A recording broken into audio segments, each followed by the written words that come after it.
welcome to What's Cooking Fall River. I'm Stephanie DeLabriere. And I'm Andrea Galesian. And we're nutrition educators with UMass Extension SNAP Ed program. We work in Fall River and other communities with families to help strengthen their food dollar and to make good food choices. Today, we are going to prepare and teach you how to make an easy, tasty, good for you recipe. It's a minestrone soup, and it's so easy. So we start with either chicken broth or vegetable broth. If you want a total vegetarian recipe, you would use vegetable broth, and that's what we're going to use today. Or you could use chicken broth or whatever type of broth you have in your house. We're going to use 28 ounces, and that's about 32. So a little bit more, a little bit less when you're talking broth, doesn't really matter.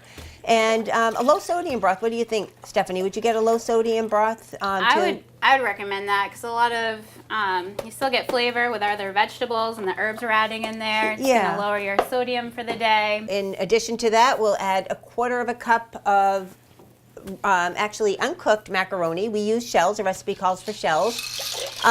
Stephanie, would you recommend whole grain if people could find that in shells or any kind of pasta? Yeah, I would look for the whole grain option. You could always read the back of the food label, look for the ingredients, whole wheat flour. You could use your favorite different size pasta. Maybe you're trying whole grains for the first time. You could do half enriched pasta, half whole grain, kind of gradually add that whole grain option in there. The next ingredient is one package of frozen mixed vegetables, and it's a 16 ounce package, and it comes in a pound, and we just added the whole bag. And what types of vegetables are in the mixed vegetables? This bag just so happens to have corn, carrots, peas, green beans. You can find in the store, I saw there was a summer blend. You could find just, if your family would only eat peas and carrots, buy that bag. Okay, the next ingredient is stewed tomatoes, actually. All the stewed tomatoes. Let's do it.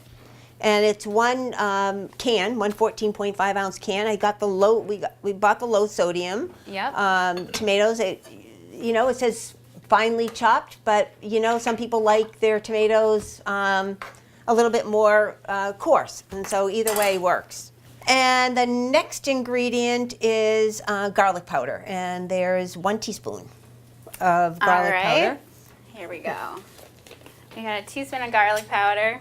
I love garlic. Added to most of my. It's great, healthy. Another herb that enhances flavor. Perfect. And of course, any Italian recipe, you have to put garlic, right? That's true. Yes. Okay. And you can use fresh garlic if you prefer.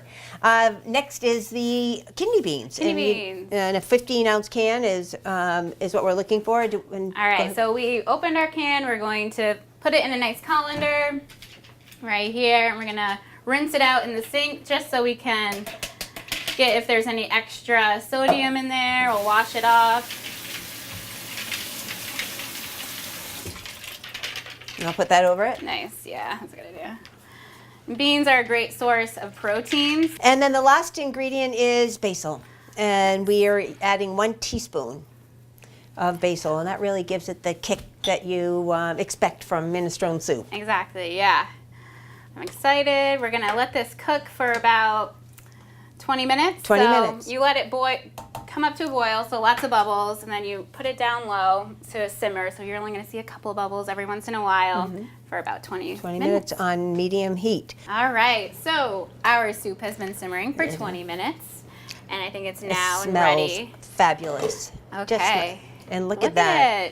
There's a bunch of vegetables in every bite, that's for sure. Let's give this a try, Stephanie. I think this is going to be a hit at home. Okay, here for you. There you go. You could even probably sprinkle some Parmesan cheese on top. Well, we hope that you enjoyed our recipe today, and we do hope that you will try this at home. If you do, please share it using #CookFR. And there's a chance that if you share this recipe, you may receive a cookbook, Eating Smart, Being Active.